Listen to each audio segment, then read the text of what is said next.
So last year I was here talking about shader coding. This year I thought I could reduce the usefulness of the presentation by talking about making a small executable. So this tongue-in-cheek presentation, title of the presentation is 4 kilobyte is enough to do something with. And this presentation, as the previous one, is kind of nerdy presentation and completely useless. So I guarantee you will learn nothing of any use for you at work. But if you're a little bit nerdy and you're interested in a little bit on computers, I think maybe you will enjoy some of what I'm about to show you. And this is about how to write very small executables. And why would anyone care about it? Why do I care about it? What is the reason to care about it? So when I started programming when I was a kid, like in the late 1980s, 15 years old, I watched these things, which are called demos. Kind of like a demonstration of skill. It's not a demonstration of game. It's more like it's sort of like people come together and they put in someone does the music, someone does the coding, and someone does the graphics, and they put it all together and to show how cool they are. And I thought they were really cool. And I remember especially this one, watching this screen at my friend's place. He's had a tiny, tiny TV, with 14 inches or 12, I don't remember. At least it was color. And I saw this thing on his Atari ST and I was very impressed. Because Atari ST is not supposed to show more than 16 colors at the same time, but there are more than 16 colors here. This is moving in 3D, the balls are bouncing up and down, there's some cool music to it. And for me, when I went home that night, I felt I want to do demos. So I had to learn assembly programming because I felt that's the only way forward. I didn't make any demos because it turns out demos it's really hard work to make it, and I'm kind of lazy. But I got into programming and I got into university and career. So a few years later, a little bit what I talked about last year, I got into shader coding. And the reason I got into shader coding, it was that it was sort of scratching that demo itch in me. It got me the feeling of doing demo coding again, and I enjoyed that feeling.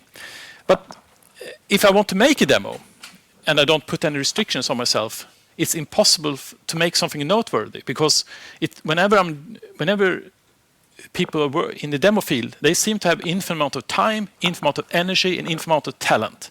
And I got nothing of these things. So I have to put restrictions in order to make something of any notable thing. And the restriction I put on myself is to make it as small as possible. So I'm kind of into making executables that are either 1 kilobyte or 4 kilobyte.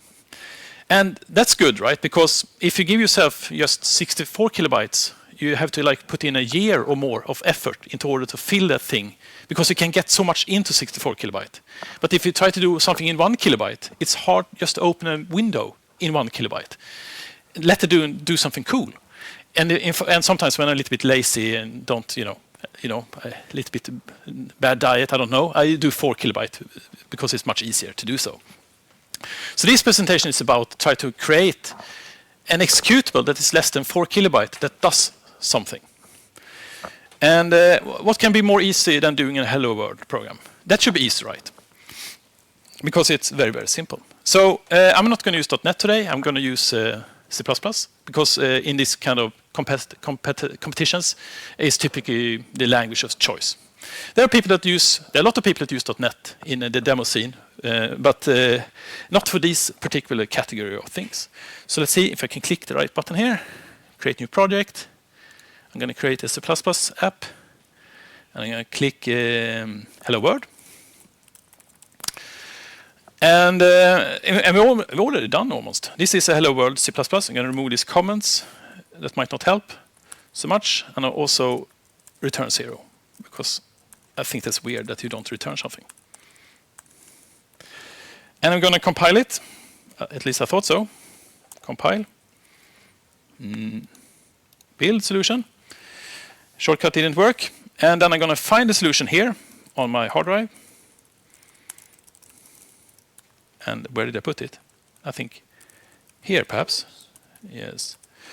There we go. Hello World. And click here. And it's a 64-bit program, and it's in debug mode, and I go dir. So, and then we see the size of this thing here. It's 68 kilobyte. It's a little bit too much. The goal is 4 kilobyte, so we already failed here in the beginning. But maybe it's a question of compiling everything in the release mode. I compile it to release mode, and it should then remove all lot of waste. So then I have to find the release mode thing and then go dir. It's now down to 12 kilobytes, which sounds like we're making progress, but we are not making progress. We're actually very, very far from the goal. And what's going on here is I'm going to use the program now. And I was impressed when people used these zooming tools, because I tried that before this presentation, but I just confused myself. So if you can't see what it says, I'm just going to tell you what it says. So in this program, PPE, allows us to inspect the Windows executable and see various things. And one of the things we can see is the libraries it imports. And it imports kernel 32. That's fine. It's been in Windows since Windows 95, so at least. So that's fine. Thumbs up. But it relies on Windows Visual C runtime.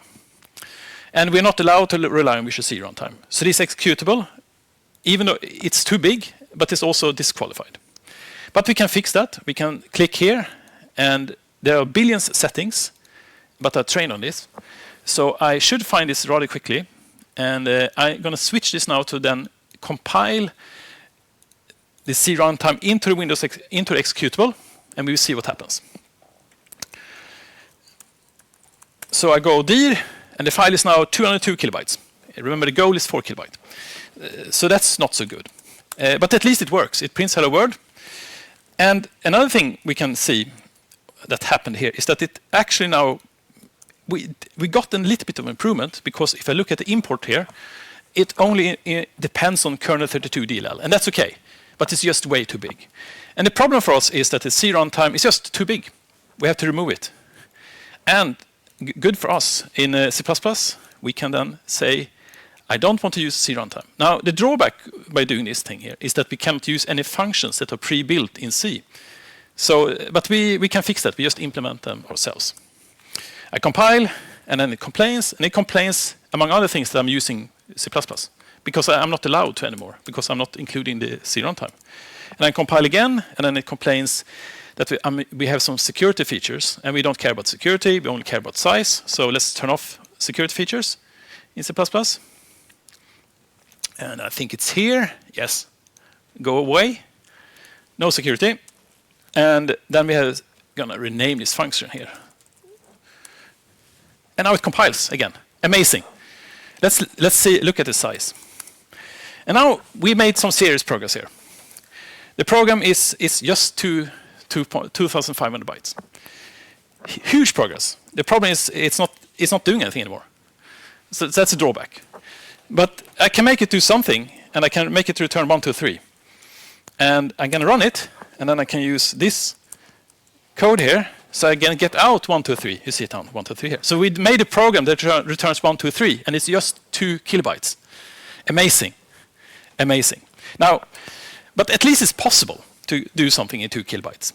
Now, I want to show you maybe a slightly more complex program here, and that I'm going to show you. And I would love to program this from scratch for you today. But it's a little bit too finicky to do so. So instead, I'm just going to tell you what this thing does, and then we can see the result, and we can try to optimize it. So what this program does is that it opens a window on Windows. It's amazing. And in addition, in this window, we create OpenGL. And then we compile a fragment shader, kind of a shader, that will do the graphics for it. And then we will paint the rectangle with the fragment shader attached, and that will be our demo, so to say. So, and maybe you guys here think this is a little bit interesting, because I think most of you, when you're creating a user interface, you are using browser technology, or maybe using VPF or MAUI or whatever. And you're so far away from the Windows native API. Now we're going to Windows, maybe not the lowest we can go, but pretty far down this, and the memory lane as well, because this is APIs that exist since the 90s. So we're going to program like it's 95 again. So here's the main method. We start the main method, and we get the module instance, because we need the module instance. We create a solid brush with the RGB for what's called Rebecca Purple. If something goes bad, we're going to use that thing. And then we're going to set up a Windows class specification. So Windows, in order to create a window, we need a Windows class specification. We need a Windows class. And if I take a look at the Windows class specification, I can even go to this definition. It contains a few things here. It contains some flags, which I don't really know. I asked ChatGPT, good flags, and it gave me these. But it contains a very interesting thing that some of you might remember, and that is the WindProc. So in the Windows version, when you interact with Windows, what Windows does is that it sends a message to your window that then you process. Now, when you're using MAUI or VPF, you don't see that. It's so far away from you. But we are low level here. So we have to pass our own message handler here, where we are, now I clicked the wrong button here. Let's go to definition. Text is too small, I can't see it. So here I'm going to implement the sort of the business logic for my window. So here we could react on button click or text and whatnot. So this is kind of how you implement the logic before all these kind of fancy frameworks. You know, programming like it's 1995 again. So in this case, if you get a close message or a destroy message or a key down and escape key, we're going to post a quit message and we're done. If we resize the screen, we're going to capture the size of the screen and store them, and then I'm going to resize the OpenGL viewport. We need to do that. And then we are done. So but you could put all your business logic inside a Windows message handler like this. And now we're done with the class specification. So we register our class. Here's the class specification. Now we're going to create a window. So we have a desired size. We adjust for the borders of the window to make it a little bit bigger because the border takes space. We use advanced math to compute the width and height. And then I create the window with the class name that I have in my class specification. And more advanced math to compute so it kind of ends up in the middle of the screen. And now we have the window. So that's not too bad. Even though we went native, this is not too bad. It's a little bit finicky to do, but it's not too much. In addition, we need to draw graphics. And typically how you do it in Windows, on the Win32, you get a device context, DC. So we get the device context. And now we want to do OpenGL, so we have to make sure that the pixel format used by the device context supports OpenGL. So I ask Windows to find me such a thing, and we can peek here. And it contains many things, but the one thing it contains is it should support OpenGL. And it returns that for me. And then we set this thing. Now we're ready to initialize OpenGL. Create the OpenGL context, make it current, associate this context with each other, make it current. And then we're done. So up to this point, now we have a window and then we have OpenGL done. Not too bad. Because if you're supposed to make a small program, the code cannot be too complex. It cannot be too much because then it won't be small. And then we're going to initialize our fancy demo. And I'm going to go here. Here's some debugging. We don't care about that. But the point here is I'm going to take the fragment shader, source code, and compile it into a shader program. In order to do so, I have to ask OpenGL. This is very annoying because this name is very long. But what I have to do is I have to ask for the function named GL create shader program V. I would appreciate if it just called A or B. You know, it would help me when trying making small software because this takes like 30 bytes, way too much. But there's almost no way around that. So I'm asking for this function, and back I kind of get the delegate, or a function pointer. We invoke this delegate function pointer, saying it's a fragment shader, and here's the source code, and we get the source code, and then we're done with that thing. And I'm lost in the code. And now we're ready to set up our main loop that's going to do our graphics part, show our demo. And the way we do it is we loop until done. And then we do the classic Windows messaging pump thing. So we peek at the message currently in the process, and we look at it. And if it's a quit message, we're going to set this flag to done. And here you put in like translation. You can do all fancy stuff with the messaging. We're not going to do it. We're just going to translate it using standard translation and then dispatch the message to the window. And then it will end up in business logic before, and we do things with it. And when we loop until done, and then we draw our graphics. And we do it like so. So I can go to the definition here. So you remember I created a shader program. And now I'm going to use that shader program. I need to enable it in order to apply it. And then I'm going to set some variables on the shader program using a function called GL uniform 4f. Uniform is kind of like a variable, and 4f is like 4 floating points. The first floating point is this time, then we have the resolution, the Y resolution, and 0. We don't care about that. And then we draw a rectangle over an entire screen.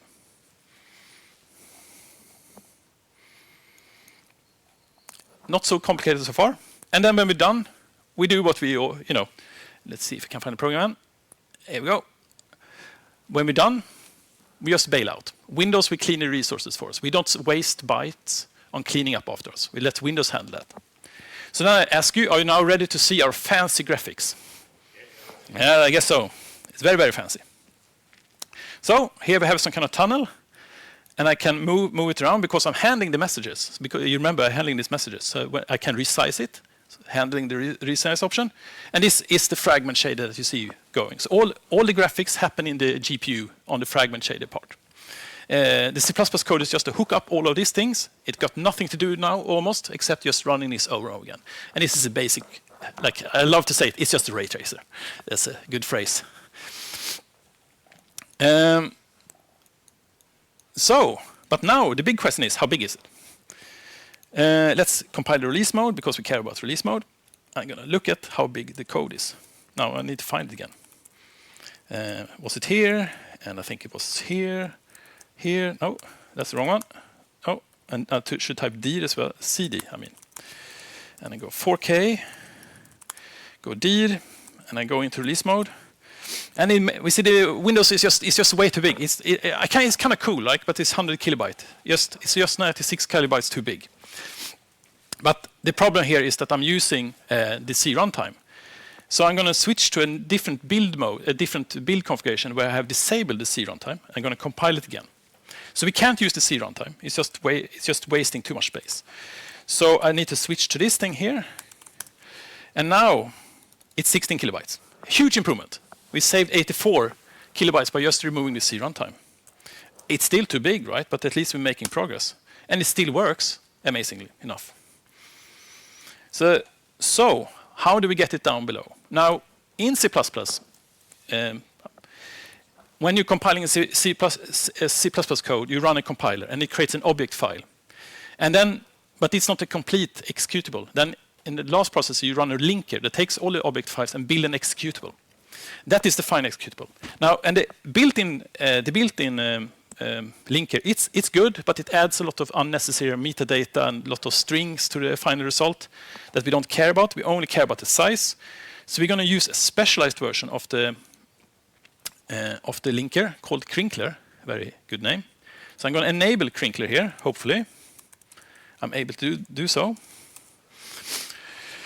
And now, what this thing does is to replace the built-in linker with a specialized linker that people on GitHub not GitHub, but people on open source project on GitHub have built that does a few fancy things. So I'm going to run this thing here, going to compile it again. It opens a progress bar because it's compressing the file for me. So it does a few pre-processing, but it's also compressing the file for me. And now the question is, how big is the file? Well, first I wonder, does it work? Can I type like so? Take a little bit of time.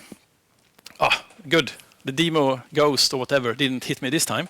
It's working, but then the question, how big is it? It's now down to 3 kilobytes. So we went from 16 kilobytes down to 3 kilobytes thanks to Crinkler. But I believe we can do better than that. But we hit a goal. We even have some place. We have about 1,000 bytes left, and there's plenty of space to do music. I don't do music this time, but it's a lot of space for that. 1,000 bytes, you can do an enormous amount of things in that. So what I probably need to do this. What this Crinkler thing does is that it produces a report for us, and we can look at this report and think about what, is there something we can do? So I'm going to click this report, and this report here allows me to analyze this file and see what takes place. And I can see up here that the code section is 711 bytes, not too bad, and the data section is 7K. So here is probably where we can find the biggest gain. And this is basically the variables. If I click this thing, I see the DLL names. But if I click this thing here, this is the biggest variable. I can see what takes place. And I can see here, I can recognize this as the shader code. The shader code is very, very big. So if you look at the shader code, we can then wonder, can I do something with it? And I go here, and here I have the shader code for the software. And we see I got comments in the shader code. That's not necessary for the final version. The names are too long. That's not necessary. It could just be a single letter name, would be better. And I can fix all that in the shader code, but it's just a huge pain. But you remember, you are using JavaScript minifier to take your JavaScript code and minify it and then deploy it to your final web app. And we can do the same thing with shader code. So another open source library that someone has created, but actually written in F#, is that it takes the shader code, shader.fx, and rewrites it to a smaller version of the shader code. I'm going to run this thing, and hopefully it works. And then we're going to inspect the compressed shader code. It looks a little bit weird. I can make it a little bit better by what I'm doing now. I'm changing this. Well, I thought I would find it here. Use. Here we go. I'm going to change this variable here to make sure that I'm importing the minified shader code. And I will look at the minified shader code again. So now this is the same code as before, but it removed all the comments because we don't care about those. It made all function names very short because that's much better. And another neat things this thing does, it tries very hard to avoid introducing new names. So you see this function here has the same name as this one, but the compiler sees the difference because of this overloading. So we can pick the same name, and that makes the code more compressible. It's also not making it small possible, you also need to make it as compressible as possible. And then in the end here, there's a comma for some reason. I'm going to remove the comma. And now I'm compiling the code, and we will see what happens. So the code was 2,900 bytes, and we will now see, did this thing help? Hopefully it did.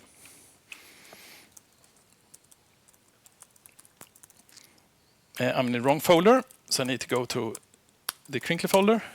And now we're down to 2017. So if you remember, we were 2,900 bytes before, and we saved approximately 900 bytes per disk. Now we entered a new category, actually. So you have the 4 kilobyte category and the 2K kilobyte category. So now we're below 2,048 bytes. So now we sort of qualify for that part. So that's much better. Less competition in this competition.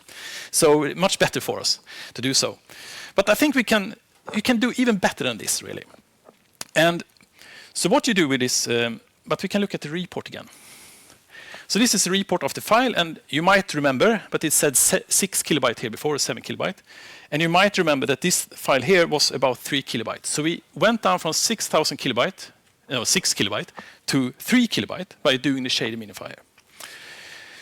And then the question is there more we can do? Yes, there's a lot more you can do, and this report can kind of help you. But I can show you a simple little trick that can save a few bytes for you.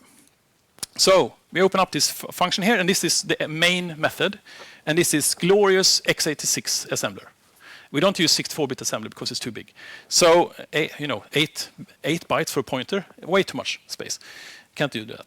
So here we can sit here and look at the assembly code and think about, can we improve this somehow? Is there any problems here? Can I rewrite this? Because the C++ compiler, while good, it sometimes makes the mistake of optimizing for performance, where obviously you should optimize for size. That's because that's the only metric that really matters. So you can look at this code and think about, can we improve it somehow? And it might be a little bit hard, but because I read the assembly code and also because I prepared this presentation, I noticed a problem here in that this init demo function is called from here. And this is a call instruction, and you can see the bytes here. And then you think about, but I only call this init demo once. So sometimes we thought we shouldn't inline methods to save space, but here's the opposite. If you only call the method once, it's better to inline it because you don't want to waste bytes on calling instructions. This is like 6 bytes or something like that. And also there's a return instruction in the function, also a waste of space. In addition, we have the call draw demo. It's the same thing. We're wasting bytes here by not inlining the function. So I'm going to tell the compiler to inline all of this to hopefully gain some bytes. So scroll up. I'm going to find somewhere. Where is the? Well, here's the draw demo, and I'm going to say to the compiler, whatever you think is a good idea, you're going to inline this for me. And also, whatever you think is a good idea, please inline the init demo. So I'm forcing the inline. Compiling it. And we will see what happens. So remember, we had the init demo here, and the byte size was 711, like the food chain. Now it's 708 bytes. And more importantly, if you look at the file size, we went from 2017 to 2013. That's an amazing progress. And you might not think that, but if you're sitting there and your executable size is at 4,100, you're a loser. What you've done has no value. because 4100 is not the limit, 4096 is the limit. So by just saving 4 bytes, you go from a complete loser to be a genius, and you'll be forever remembered. So 4 bytes is the difference. So just by doing this thing, you go from, you get it, loser to genius, and celebrated throughout time. And it's so easy, just inlining the function. So we can then see here that the entry point here, if you scroll down here, we no longer see, well, you don't see it, but I can find it here, that it's no longer here. This is the create shader program. It's gone, because we inline it and we then saved space. Huge progress for mankind. And does it work, though? Did we test that? Does it work? A little bit slow. The antivirus software hates you for doing these compressions. They don't like that at all. So we saved 4 bytes by doing this thing. There's much more you can do with the assembly code, and much more you can do with the shader code to make it even more smaller. But this is just a start. And we use the crinkler tool to compress it, and we use shader magnifier. But of course, we want to do music. And I can't make music because I'm completely illiterate. But a talented person could use music like Swetugg, which is made by a Finnish guy. So it means short, I think. He's, both these musicians I know, Pest is one called, another called, well, they're extremely irritating people. But not only they are musicians, but they're also coders and graphics artists. They can do everything. You're furious when you talk about them, because I really lack this part. But at least they help me with music. They're very nice in that sense. But you can make music here. I don't really dare playing it because it might blow the speakers out. But this is kind of like a tracker. And the music is then saved as a YAML file. I know you all love that part here. So here is the music stored as YAML. And I don't really hate YAML, but it's kind of useless for us here because it's way too big. We're wasting space here. And I don't have a YAML reader in C++. And I also don't, I need to convert this thing here into a waveform. So a waveform is kind of like you have samples. Also, I need to check my time. It's not too bad yet. You have in order to play it in Windows, we need to convert this thing here into a waveform where we have floating points that represents sort of the amplitude of the speaker. And then we have one floating point for the left one and one for the right one. And then we repeat it for 4,000 times each second. And then we do it for how many seconds we're running it. So I need to convert all this thing here into a waveform. Luckily, the guy that made Swetugg has made it very easy for us. So I can actually run a tool here that's called Swetugg compile, if I can find it, that compiles this YAML file, unusable for our purposes, into source code that we then can include in our project. And then we can inspect this YAML file here, and we have a nice little render song that I'm going to call, and then I'm going to pass in the buffer for the waveform, and it's going to populate this buffer with things, and then I send this buffer to the Windows API, and it just plays the music for me, and I'm really happy. And the source code is, of course, in assembler, because assembler is the way to make things compact.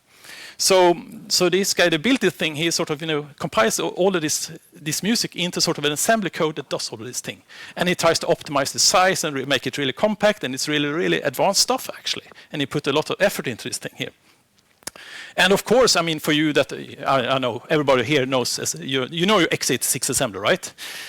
Of course, So you recognize immediately that they use the x87 as floating point instruction set. We don't use the new fancy one, SSE from 2000, or AVX from 2010 or something like that. We use the one from the 1970s, the x87. And the reason for that is that these are very small, these instructions.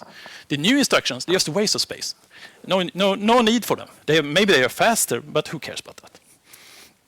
So then you take this thing and you embed it in the software, and then you can sort of, you have a working demo with music and everything, and hopefully it's good enough so people notice it. And that's kind of a little bit how you use these tools to do these things. I thought I should show you a little bit more complete project. So I thought I was going to do it right now. And hopefully I don't blow the speakers. So for a competition a few weeks ago, we made a game. So a game I really love is the Minesweeper game. But I thought it needs some kind of a new zing to it. and it should be 4 kilobyte. Of course, it needs to be 4 kilobyte because we don't have so much hard drive space anymore on the disks. So we need to compress it, and I want music, and I want OpenGL graphics. So we made a 4 kilobyte version of this game, and then I'm going to compile it because it actually takes a little bit to compile. Because we're really running a lot of iterations to make it as small as possible, and it starts. So, but it's the same principle. It's kind of like the one before, where we have the main method. We implement all the logic for Minesweeper here, and this is, by the way, on GitHub if you would care. And it's basic game logic. So C++ code handle the game logic, and the shader code handles the graphics. And because we can't use the C runtime because it's just too big. We have to sort of write a little bit of inline assembly code sometimes because the rounding function for rounding floating points is not available to us. So then we have to but it doesn't matter. We can just write some inline assembler. And this is unfortunately the AVX instruction set, unfortunately. But I did that. And then so on and so forth. And then in some kind of desperation, I also switched from writing assembly code to save it like 8 bytes. I think I spent like an entire weekend on saving 8 bytes. Well worth it, because in the end it just has to be 4 kilobyte. Now the question is, how big is it? Let's see here, if I can find it. So I assume most of you know Minesweeper. Let's see. And then we go into Minesweeper, and we go in bin, and go in release Crinkler, and it's 4048 bytes. So apparently I didn't need to spend the entire weekend on saving 8 bytes, because in the end I had 36 byte left. But well worth it still. I learned a few things. Now, does it work? I hope we don't blow the speakers here, because there are sound to this thing here. I'm ready. Okay. Maybe it's too loud. That's rolling. So the music then is created by this guy called Virgil, and this is called the music is made in Sointu, which I mentioned, which is included as assembly code before. The logic here is implemented in C++, and the shader here is then controls the graphics. So this is like a Minesweeper thing, if you remember that. So I'm marking, I think there's a bomb here because there's one here, so there should be a bomb here. And therefore this one says if the bomb is here, I can click this safely. And I can click this thing here because there's one here. And then so on and so forth. And until I'm able to solve the board, or I click a bomb. And then it breaks. So, and the scoring is a little bit, I like Minesweeper, but I like the easy Minesweeper boards. I don't like the hard ones. So I instead make this kind of a speedrunner Minesweeper. So it starts on 1,000 points and then counts down. So you want to solve the board before this goes to 0, because then you get to keep the points down. And then the next board you get more points, but it still counts down. And then you just continue until you mess up, or you run into a situation where you have to guess, and you guess wrong. And that is the Minesweeper game in 4058 bytes with music. So that's kind of the presentation. So let me just wrap up what I've been talking about. And maybe we're done a little bit early, but it's the last presentation, so maybe you don't mind that much. You can leave a little bit. Sorry? Yeah, exactly right. I want to write size. Size matters, I heard. Very good. And so the first tool I used was called PPP, which is, I don't know what it stands for, but it allows me to sort of inspect the Windows binaries, which is kind of interesting to see what you're wasting space on. And the other tools, that I don't think is on GitHub, but the other tools like Crinkler are all available on GitHub that you can use and look at the source code if you would like to. And then we have the shader minifier tool, which I also used to sort of minify the shader code. The shader code was just way too big. And then finally, there are many ones. These are not the only ones, but the ones I kind of aware of a little bit. And it's called Sointu and Forklang that allows you to sort of make music and then save the music as source code, not YAML. We can't use YAML here. It's too big.